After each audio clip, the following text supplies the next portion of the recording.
up this morning with my mind stayed on spirit, yeah. Woke up this morning with my mind stayed on spirit. Woke up this morning with my mind stayed on spirit. Hallelujah, hallelujah, hallelujah. Walking and talking with my mind stayed on spirit, yeah. Walking and talking with my mind stayed on spirit.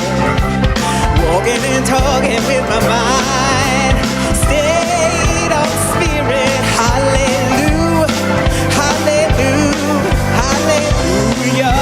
Every day in my life, every day in my life, I stayed on spirit. Oh, every day in my life, stayed on spirit.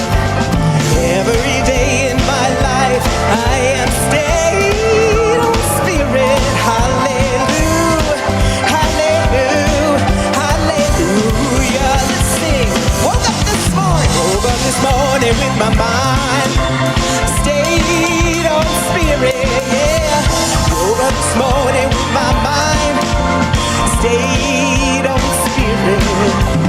Woke up this morning with my mind stayed on spirit. Hallelujah, hallelujah, hallelujah, hallelujah,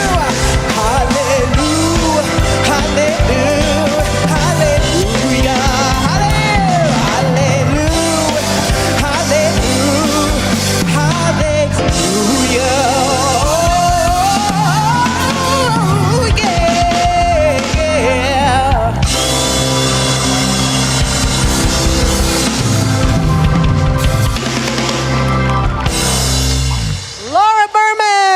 Yeah, thank you.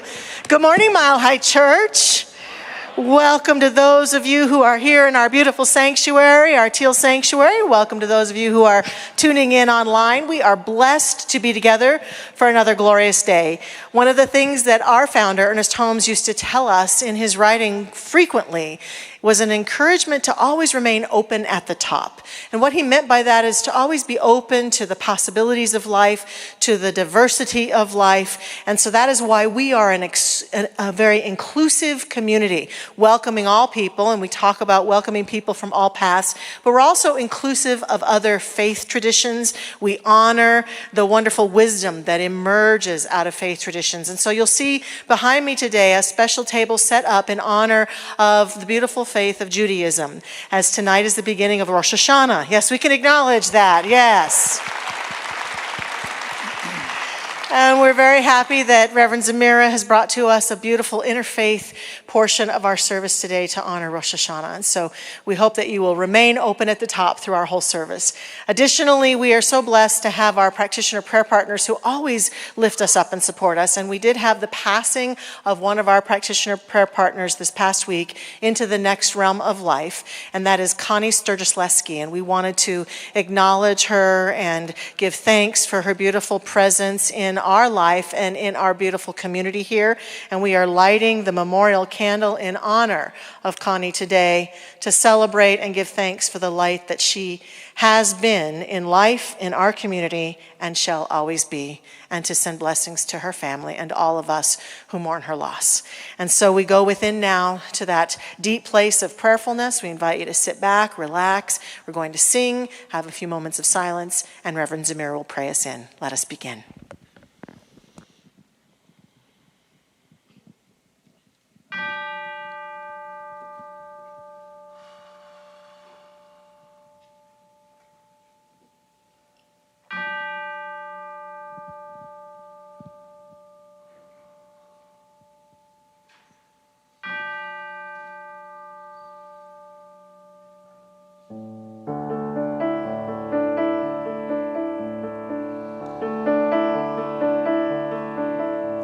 Surely the presence of God is in this place.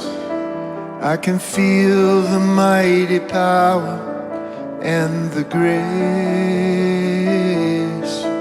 I can hear the brush of angel wings. I see glory on each face. Surely the presence of God is in this place.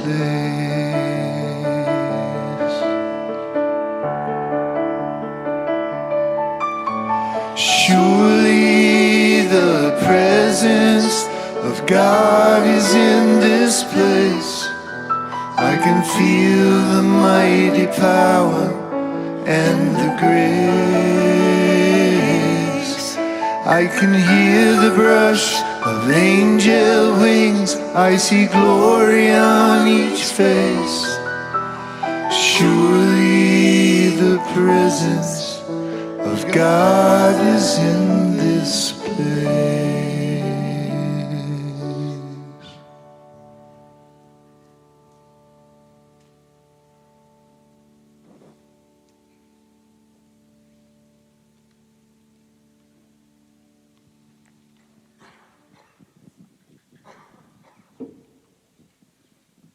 So this morning, we turn within.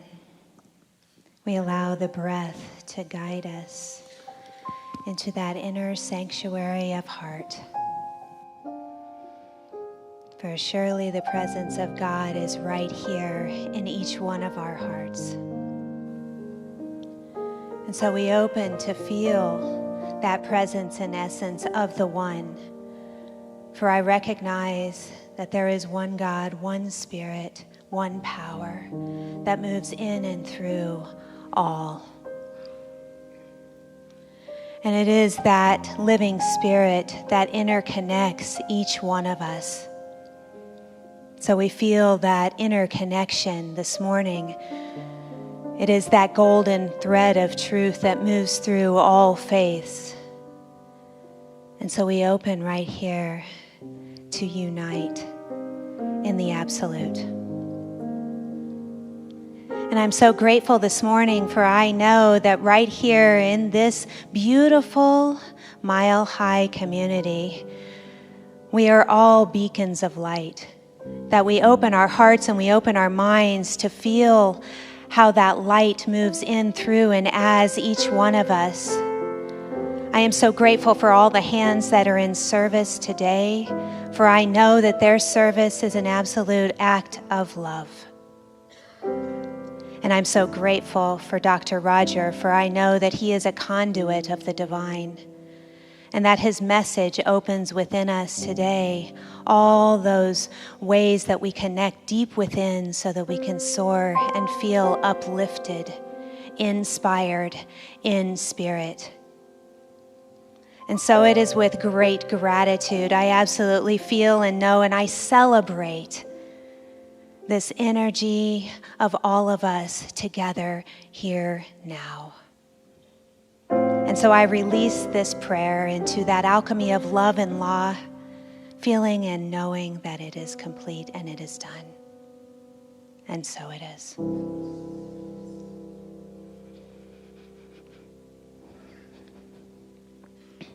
So this morning we honor the Jewish faith tradition as part of our interfaith observance. Today, with the beginning of Rosh Hashanah, the Jewish New Year, we enter into what is known as the High Holy Days in Judaism. And it is a time of self-reflection, gratitude for our blessings, atonement for our shortcomings, and an opening to the blessings of the year ahead. One of the most holy and powerful days to come will be Yom Kippur, a day of deep release and letting go, a day to practice forgiveness and to align with at-one-ment. And so I'm joined here today by Rabbi Jamie Arnold, and he is going to bless us by the blowing of the shofar, and he's going to attune us to that ancient practice right now. Thank you. Good morning, friends. Are you awake? Yes. Well, if you're not all awake, you're going to be shortly. This is the wake-up call. This shofar we use to announce, herald the onset of the 7th lunar month in the Jewish calendar, the lunar month closest to the fall equinox, which we mark as a new beginning. We wake up to the new beginning. The sound is considered an echo of the Big Bang, an echo of the revelation at Mount Sinai, all we can be and all we can become. Please rise.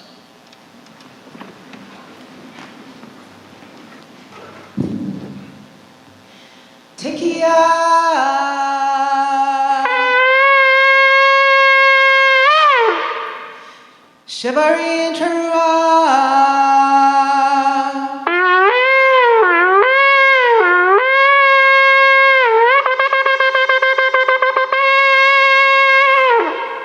Tikia Gedula.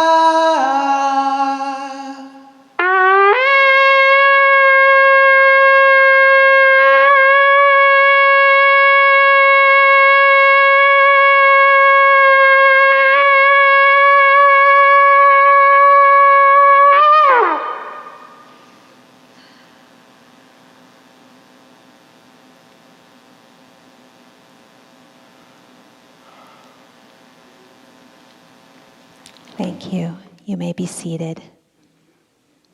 And now Ellen Steinberg, who is both a mile-high practitioner and was raised in the Jewish faith tradition, is going to chant for us the Shema prayer. Please join me if you know the words. Shema Yisrael, Adonai Eloheinu, Adonai Echad. Baruch Shem Kevod Malchuto Leolam Vaed.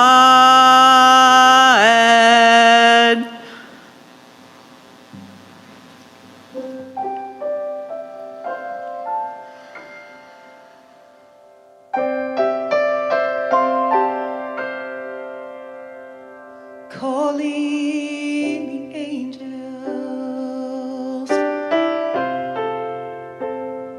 calling the angels,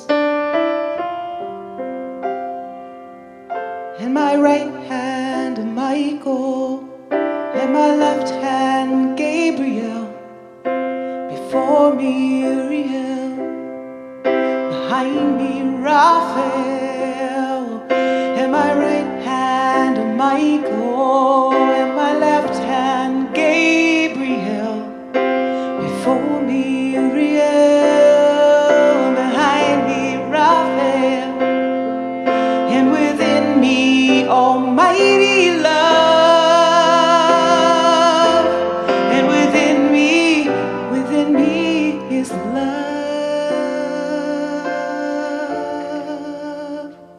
calling the angels. Oh, we are calling the angels.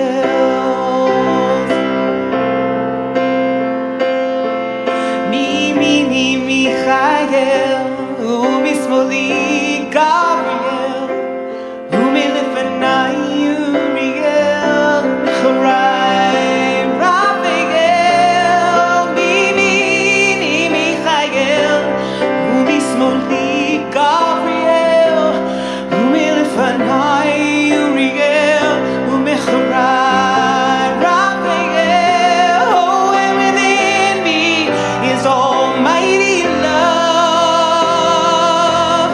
Within me is love, love, Shekhinah.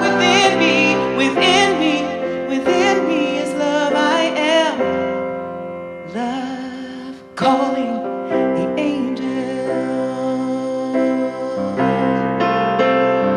calling the angels. Here are our angels.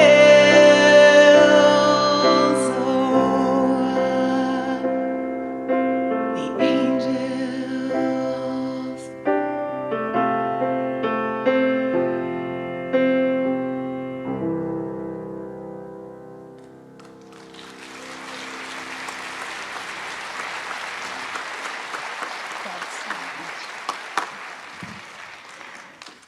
Thank you. We just close our honoring this morning with a blessing. So take this into your heart. May the Creator's countenance shine upon you and grant you peace. May you be inscribed and sealed for a good year, and may your every day be filled with blessings and love. And so it is.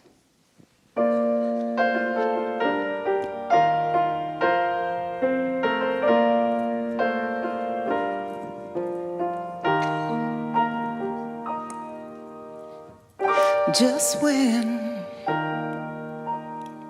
I take a step outside, the rain, it catches me with no warning. Right before liftoff, what was once light and airy can't catch my breath. Poor sweet canary, for the weight on my body. Oh, break me, take me, climb inside. Bring me to a new divide, and I will grow to know a better me. And this time I will lift off and fly high. I will lift off and fly high. Just when I take a step outside, all around I see the empty spaces. And no matter how many times on this flight I can barely get the height. Now I wanna soar with clean traces. Oh, break me, take me, climb inside. Yeah. Bring me to a new divide, and I will grow to know a better me, a better me.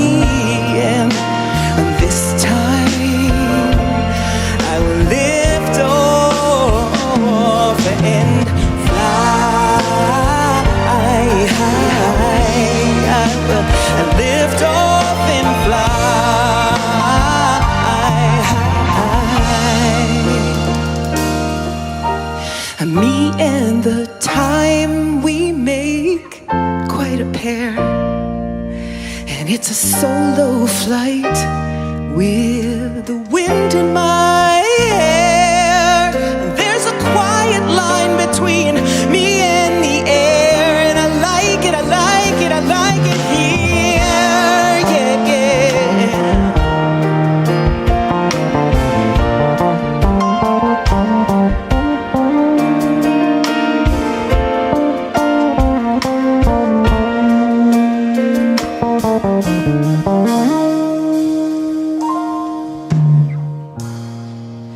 Oh, break me, take me, climb inside, my God.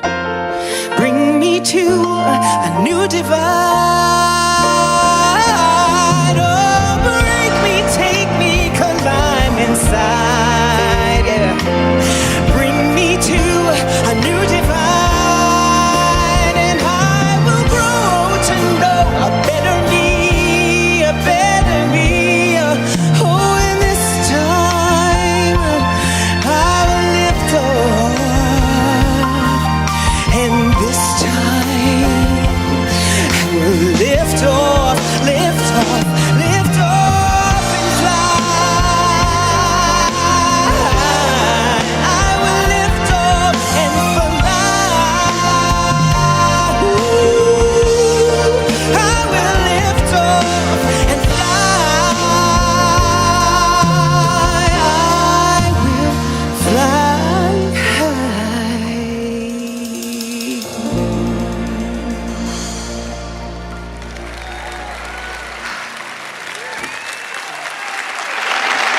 Laura Berman, wow, what a perfect song.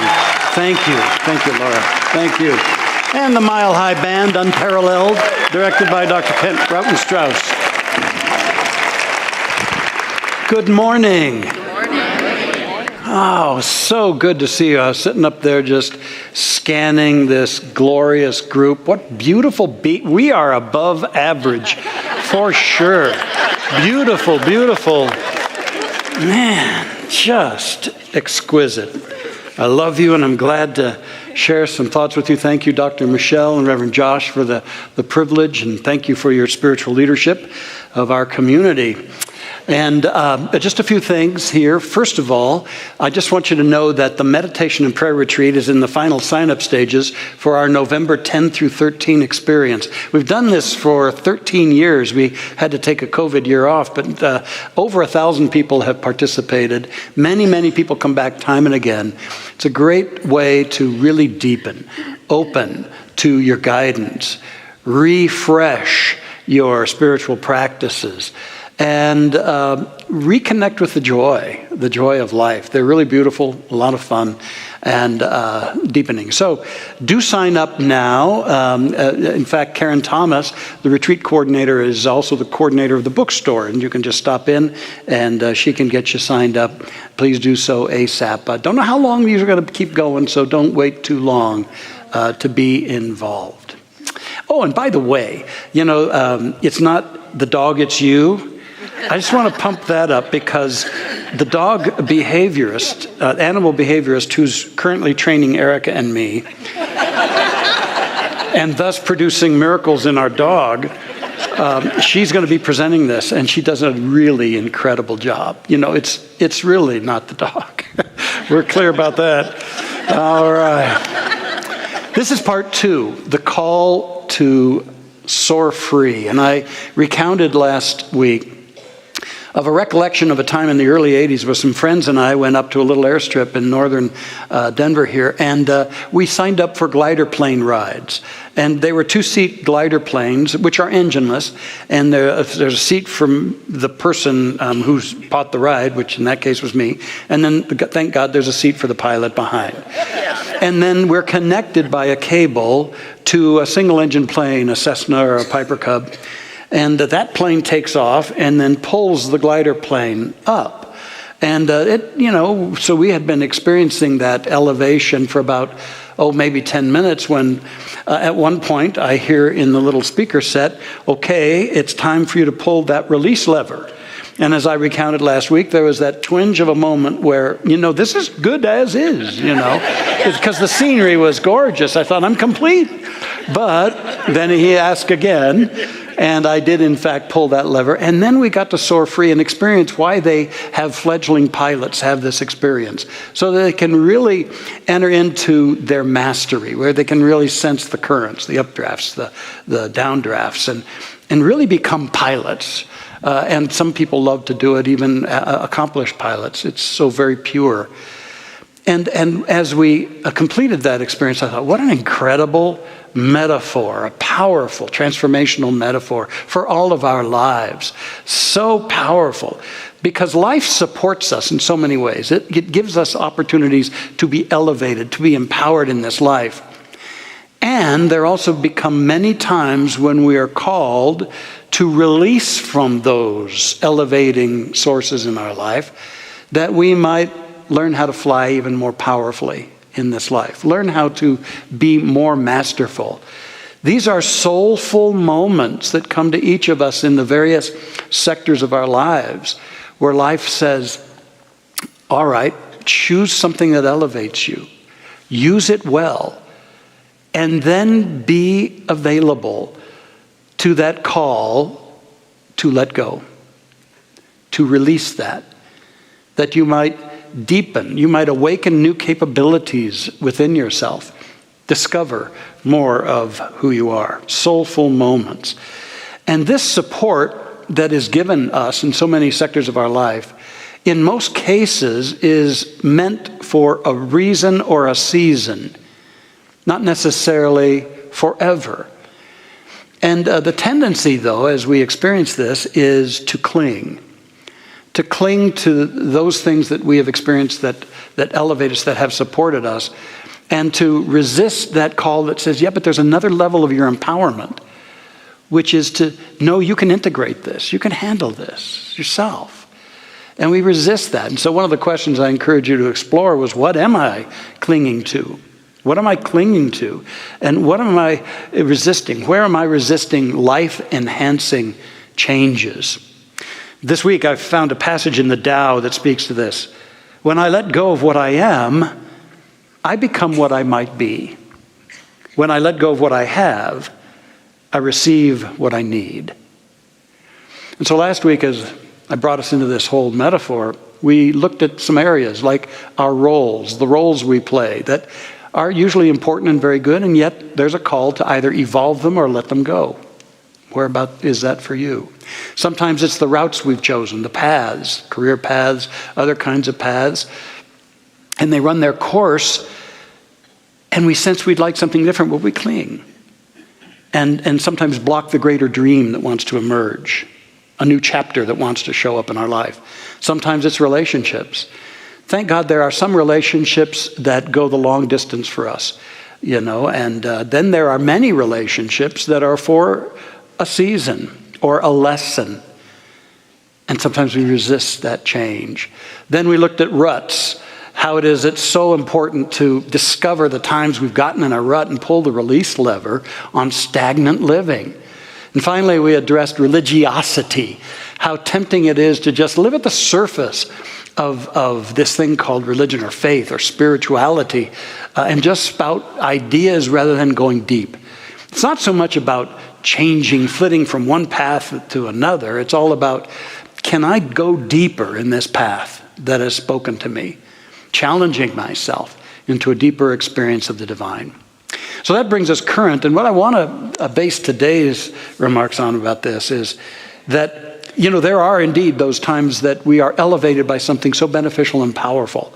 And yes, some of those last for a long part of our life and continually are generative. They continue to elevate us.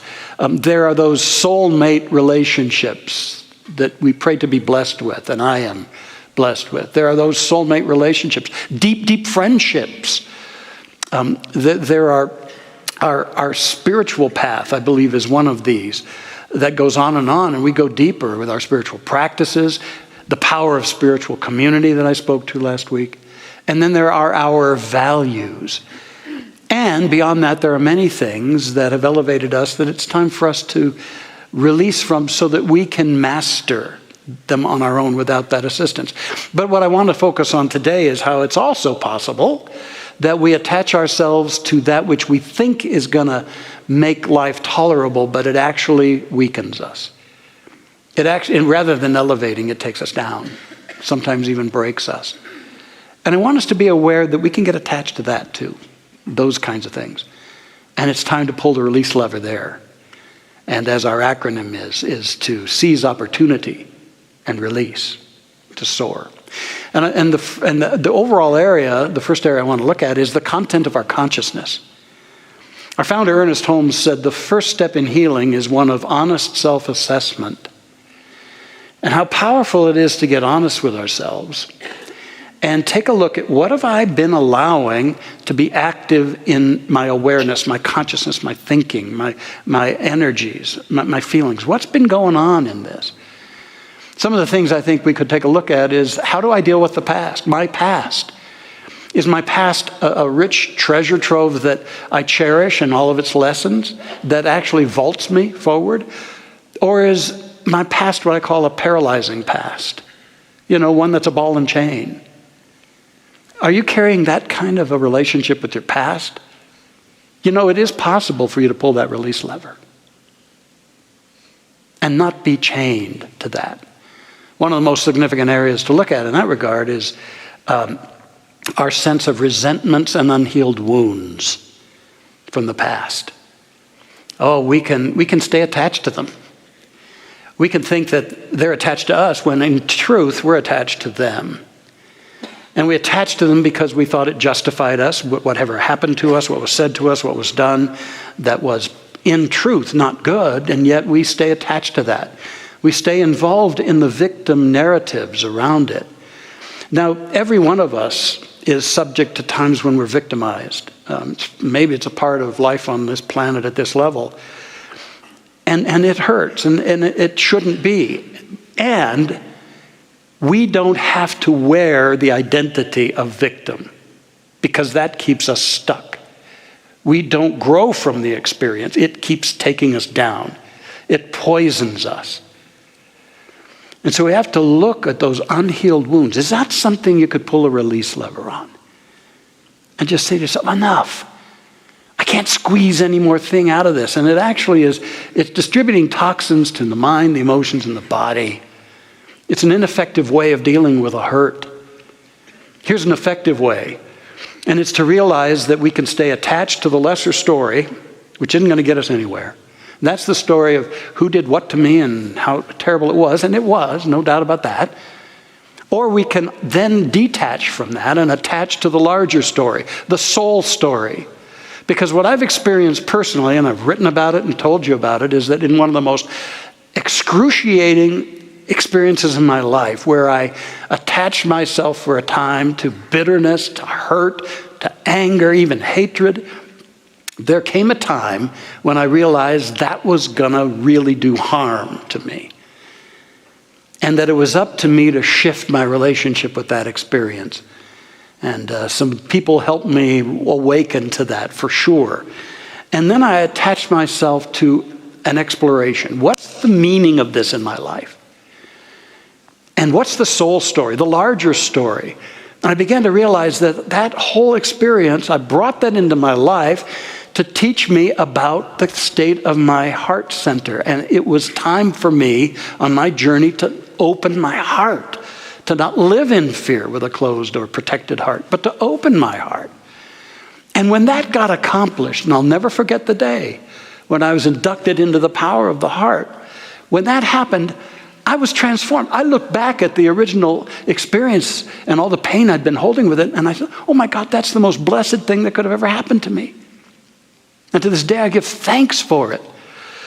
But it took detaching and attaching to a higher possibility. And I'm telling you, in every betrayal or resentment any one of us can have, it has the opportunity. The soul will use it to awaken capacities within us. When we're ready to let go and allow it to happen. Oh, I pray that you will do that you might experience an exquisite freedom. And then the realization that you indeed have transcended that you have realized that nothing anyone ever says or does has the power to diminish you ultimately, finally. That you can reclaim your spiritual selfhood and soar. I think it'd be also good in this whole area of our consciousness to take a look at what I call the inadequacy mantras.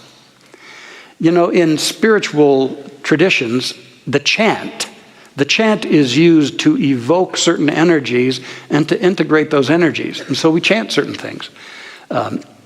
And the interesting thing is that many people misuse this very powerful tool, and they chant their inadequacies over and over and over. They chant, I can't, over and over. They chant, I'm not enough, over and over. I'm not good enough. I'm not attractive enough. I'm not creative enough. I'm too old. I'm too young. I'm too this. I'm too that. I always screw up with money. I can't keep a relationship. And so we chant it and we chant it. And there's a power in the universe that says, as it is, as you declare it to be, so shall it be. And we chant into place our miseries and our blockages and our sabotage. And something within us realizes at our depth of, why am I doing this? There's a higher truth. When am I going to challenge these bad habits of thought? Which is why we teach these classes here, is to retrain how we articulate our creative power and consciousness to uplift us rather than to take us down. And a very important thing about this is that you keep chanting your inadequacies long enough and you try to find something to salve those wounds. And sometimes that's what leads into the addictions and the dependencies. Maybe today, some of you may be saying, it's time to release, time to pull that release lever. And if that's where you are, they've got a great recovery ministry here in this church. And there are many, many resources out there. Pull that release lever. Yeah, do it. And while we're at it, let's inventory any other toxic beliefs that are running rampant in our consciousness that are unworthy of a being of light. You are a luminous light being. But you know, there are times we catch ourselves in harsh judgments. The ego loves to judge so it can feel superior. And so we start judging anything and anyone who's different, forgetting that the universe loves variety. I mean, and has a sense of humor. Look at all of us. I mean, it could create all of us, this menagerie of beautiful beings. And so we start judging. And then it can devolve into our prejudices and even bigotry. Honest self-assessment, Dr. Holmes says, is the doorway to healing. To decide, maybe I could release that judgment and just let them be. Bless them. Everybody out there is a child of God. Even the ones you judge. They're a child of God, no less valuable than you or me.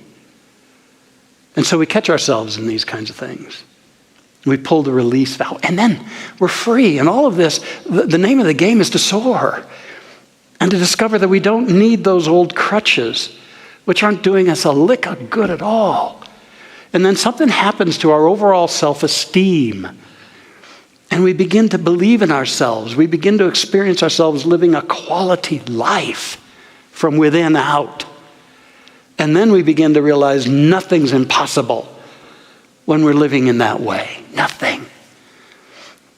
A while back, I want to refresh a story that I shared about a courageous lady named Suzanne Crowder, who at 28 found herself homeless and 7 months pregnant. She had a terrible, terrible upbringing. An alcoholic mother, abuse of every kind, told thousands of times that she was worthless. She found herself having her very first birthday party around a burning trash barrel with some of her homeless friends who had pitched in their food stamps to buy her a little cake and had scraped together about $5 for her to get a meal to feed her and that life in her tummy. And she went and she slept for a while where she would normally hang out, what she called her squat. And then she was cold and she went dumpster diving trying to find some food, but then wandered into a public library, ambled into the inspiration section, pulled a book, any book. It was Chicken Soup for the Soul. And she opened to the middle of it, and there was a story she read called Puppies for Sale, about how a boy wanted a puppy. And this boy was crippled in one leg and wore a big, heavy brace. And he went into the store and he looked at this litter of puppies, and he said to the pet store owner, "I want that one." And the pet store owner said, "You don't want that one. That's the run of the litter, and there's something wrong with its leg. It's lame. You don't want that one." And he said, "Yeah, that's the one I want." And he said, "Well, I'll tell you what, here, I'll give it to you because it's worthless." And he got really angry, that little boy, and he pulled up his pant leg and showed his brace and showed his leg. And he says, "He's not worthless, nor am I. And he needs somebody who's going to understand him." He bought the dog. And she read that. And then here's what happened within her. She said, "My chest feels heavy and my breathing is quick. Maybe I'm valuable too," is the thought that circles my head and heart, enveloping me in comfort. I'm suddenly at peace with myself. I'm no longer alone. I'm not sure who's with me, but I'm surrounded by compassion. I'm valuable too. I'm no longer damaged goods. With help, I can have a life. And she went on to have a life. She got a lot of therapy, did a lot of spiritual work, did some life skills training, had her son who did well in sports and well in school and has a great life. And today she's an author, a trainer, CEO of Chicken Soup Kitchens that's dedicated to feeding the hungry. And she said that one little story at the library initiated change and love inside of me. It launched a miracle. She pulled the release lever on her whole concept, her whole awareness of herself. And we can do that. Let's take out the garbage, take out the trash. Let's pull the release lever and let the miracle, the love that we are, have its wings to fly. Another area I wanted to touch on before concluding this is the tendency to get committed to a life of safety that becomes actually a deadened life. And it really is this whole sense that I got to put up big walls and no adventuring out, no risking anymore in my life. Maybe I risk and it didn't turn out, and now I'm not going to do that anymore, or whatever the case. Or maybe where I am in this station of life, that's all over. And we get into these ruts of deadened living. I'm pretty sure that none of you, as you were standing at the threshold of this lifetime, decided that your entire overarching purpose was to make it safely to the other end in death. I'm pretty sure you had something more in mind and heart for this life. How about pulling that release lever and spreading your wings a little bit?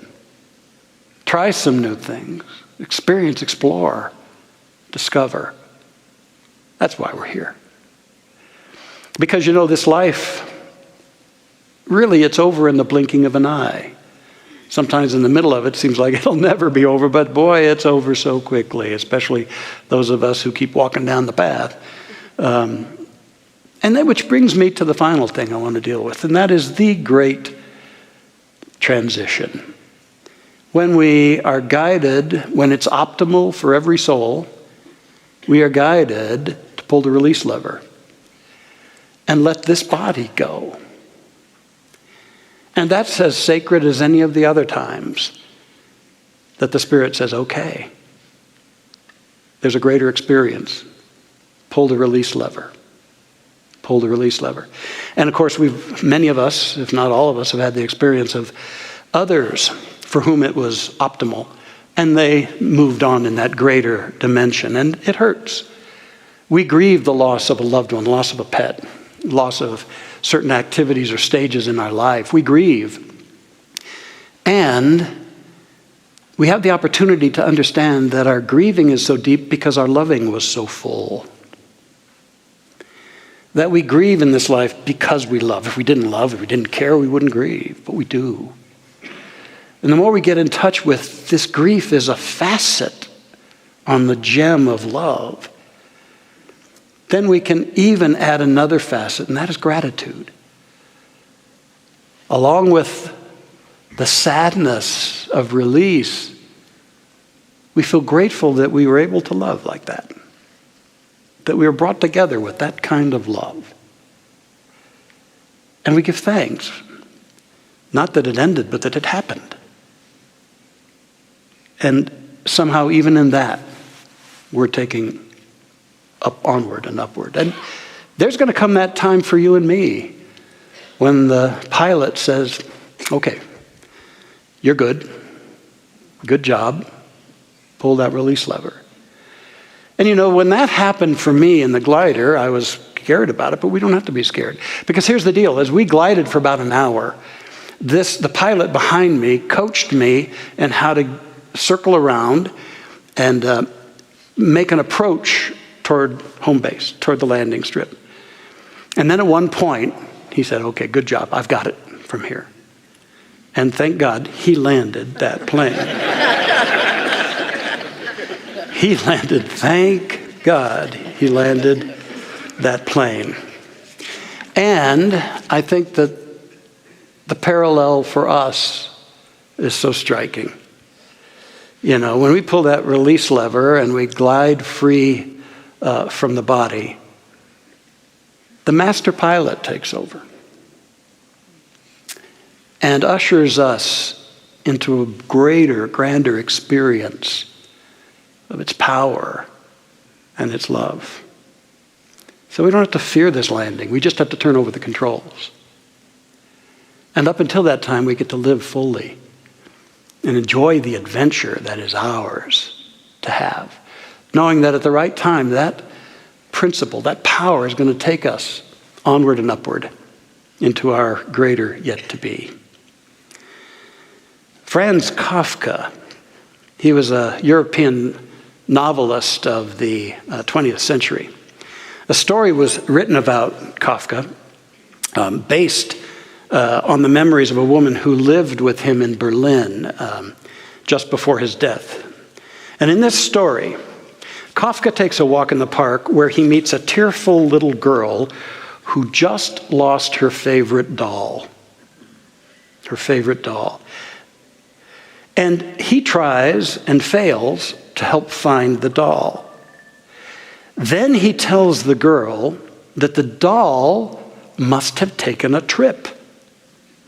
And luckily, Kafka, is a doll postman and would send word from the doll to the little girl. Well, the next day, he brings the girl a letter, which he'd composed the night before. And in the letter, the doll says to the girl, "Don't be sad. I've gone on a trip to see the world. I will write you of my adventures." And so after that, Kafka gives the girl many such letters. Some saying the doll is going to school, doing wonderful things, meeting exciting new people. And her new life prevents her from returning. But she loves the girl and always will. And at their final meeting, Kafka gives the girl a doll with an attached letter. He knows that this doll looks different from the lost one. So the letter says, "My travels have changed me." The girl cherishes the gift for the rest of her life. And many decades later, she finds another letter stuffed into an overlooked cranny in the substitute doll. This letter says, "Everything that you love, you will eventually lose. But in the end, love will return in a different form." Isn't that life's message to us all? So as we ponder the gifts of life to lift us, as we honestly assess the things we attach to that aren't lifting us, and we gallantly hear the call in our hearts to pull that release lever, may that just allow us to soar. And as you prepare to do that, wherever you are called in your precious, wonderful life, may these 3 R's help you. First of all, reflect. Reflect on the evolutionary energy that's at the heart of life, always wanting to blossom life, always wanting to take life to its, every aspect of life to its greater yet to be, and its call within you to keep becoming. Keep becoming. And remember the master pilot that's right behind you all the time to help in this. Remember that master pilot that has endowed you with spiritual life and the seeds of greatness. That master pilot that will guide you, change you and transform you and make sure you're blessed and a blessing in this life. And then resolve. Resolve to love yourself and live your life to its absolute fullest with great heart and a steadfast faith, with a radical reliance on God. Reflect, remember, resolve, and then seize opportunity and release. Soar free. Let's have a prayer.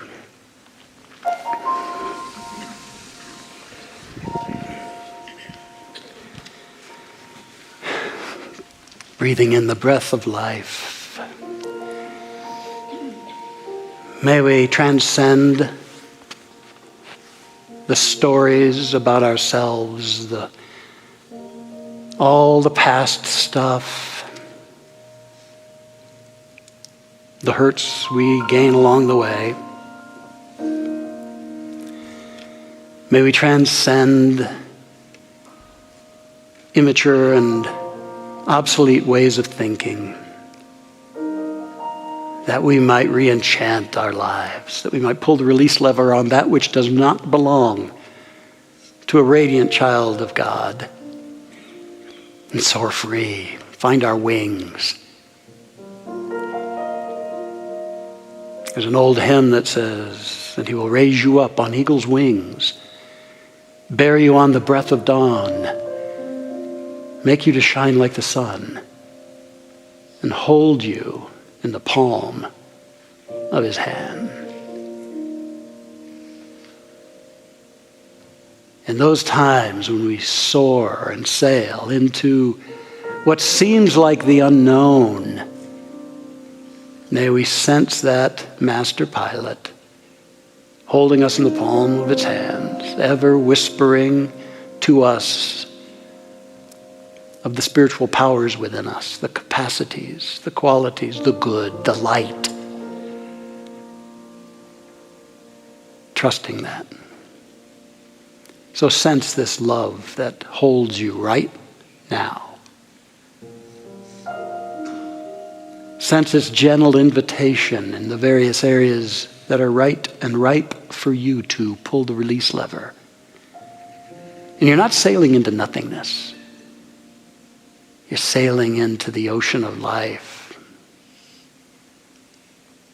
Learning how to be so adept and powerful to soar.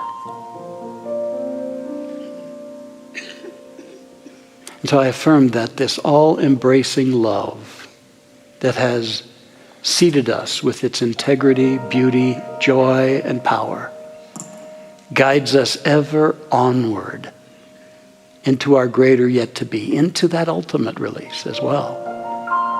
For it is the joy of life that we shall become endlessly. Endlessly. So I give thanks for this freeing truth. I bless the courageous, adventurous, magnificent light and life you are, everyone is. As we embrace that with our whole heart, the way is shown. And it's good, very good. So I accept the healings, the empowerments, the freedom of mind, body, and emotions for all of us here, of situations. Something about this consciousness ripples out and begins to balance, harmonize, and bless everything going on, allowing us to retain our creative power in this life.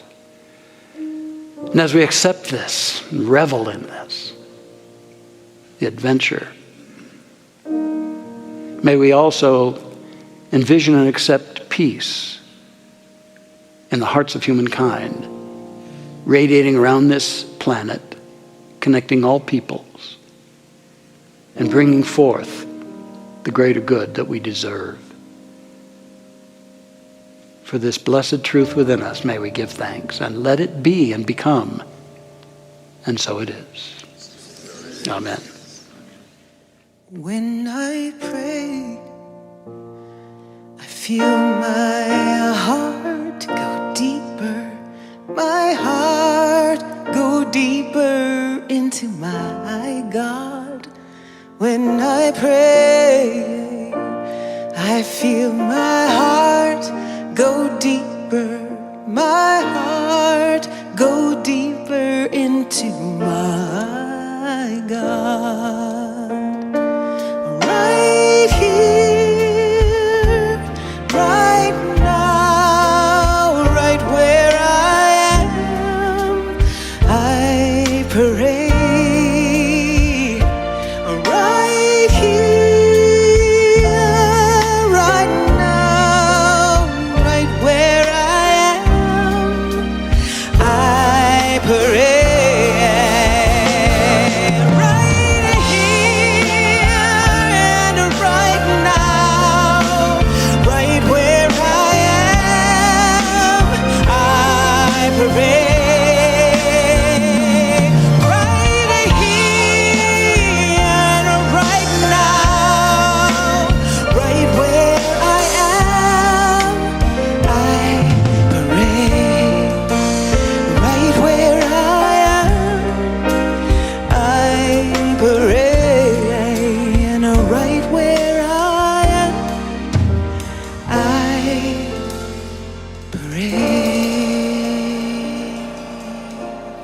Yes. Thank you, Laura. So beautiful. So beautiful. All right, it's time for a joyous, sacred moment, and that is the opportunity, the privilege to impart of the source's good through us into great works around us. And that is our blessed privilege to support this Mile High Church in shining its light. And you know, you can't outgive God. And God is your source. I mean, because you didn't create yourself. God gave you and everything in this lifetime. So we get the privilege of distributing it. And sometimes a good release lever to pull is a sense of lack and limitation that says, I can only give so much. But you know, the more you give, the more you receive, and then that equips you to be an even greater source of blessing. So I just invite you to embrace that, explore that, maybe pull that release lever and see where that takes you. But more than anything, may we give thanks for this incredible center of light and truth and do everything we can to empower it going forward. And we're always the beneficiaries as well. So ushers, if you take your place up on the screen, I imagine that they are showing you all the many ways that some people choose to give. And some of you have a check or that stuff called cash that still is in the world. Whatever you have, maybe it's something already you've done or you're doing on your phone or whatever the case, hold it in your heart or in your hands and energize it and give thanks. Give thanks. And let's declare together, divine love as me blesses and multiplies all that I am, all that I have, and all that I circulate. And so it is.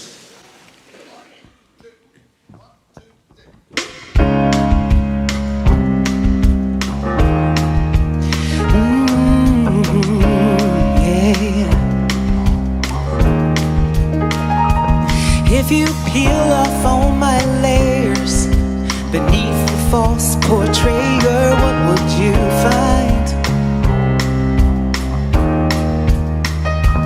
If you look beneath your skin to see who lies within, what would you find? 'Cause the same God that lives in you lives in me.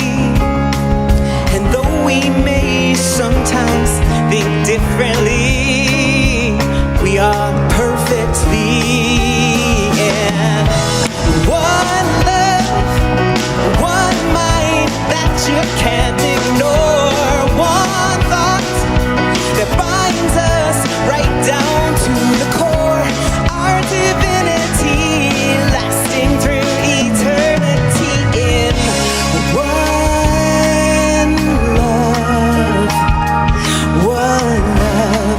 yeah. If you look beneath your skin to see who lies within, what would you find? Yeah. In microscopic cells deep inside your well, what would you find? What would you find? 'Cause the energy connecting your every nerve is the energy obeying your every word. All I serve by one love, yeah. One mind that you can't ignore, one thought that binds us right down to the core, our divinity lasting through eternity in one love, one love, yeah, one love. So tear down all your walls and let your spirit take the fall in one love, yeah, yeah, yeah. We are, yeah. Woo! One love, one mind that you can't ignore, one thought that binds us right down to the core,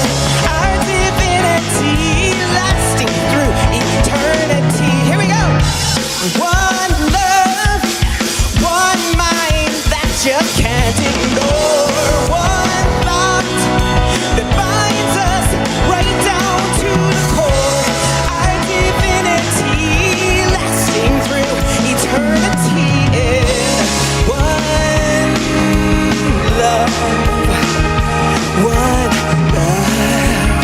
We are one love, lasting through eternity. Oh, one love is our divinity.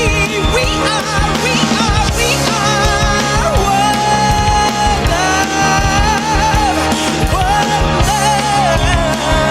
We are one love. So tear down all your walls and let your spirit take the fall in one love.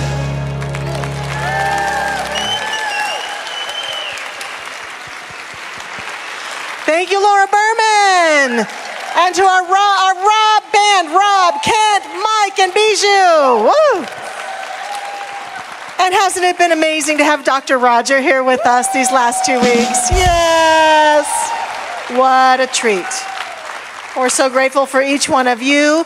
If you are brand new to Mile High Church, please know that we would love to make a meaningful connection with you. We have all the things you can do out there in the lobby to pick up brochures, to learn about us, if you just want to take some of the literature home with you. And if you'd like to make a personal connection, out in the center of the lobby, we have our Welcome Center open with volunteers and people who'd be happy to answer questions, get to know you, help you get connected into our beautiful community. And we have our practitioner prayer partners right down front here. They're wearing those purple stoles. You can come down at the end of the service and they will be happy to do a brief prayer for you about anything in your life that you might want to improve or something wonderful that you're wanting to continue going. Please allow our practitioners to serve you, as well as there are prayer requests on the counters along the windows out there, so feel free to submit a prayer request there. We have a lot of things coming up. Zamira, you have a wonderful workshop coming up, like a 4-week workshop, is it?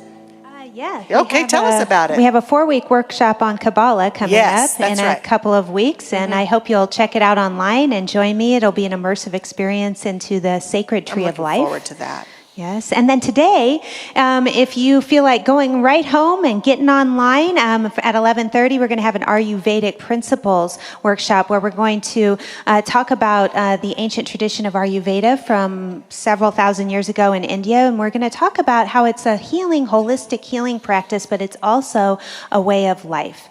So I hope you can join me there if you find that intriguing. Great. You can sign up online, too. You can find the link there. milehighchurch.org. Just go there to sign up for that. And today out on the Labyrinth, there is a drum circle probably already commencing. When you go out there, you'll have people in circles out there drumming away. Feel free to join them or hang with them.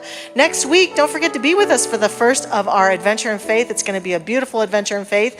And this Wednesday night at 7 p.m., you can watch our Wednesday night Insight. There's this guy named Dr. Barry. He's going to be there. It's going to be awesome. You can tune in, 7 o'clock. And now Dr. Roger's going to lead us in our benediction. All right. Let's stand. Beautiful beings, let us go forth, empowering all aspects of our life to shine forth the glory of the Spirit within as we soar free this moment and every moment now and always. And so it is. Amen. Let there be peace on earth.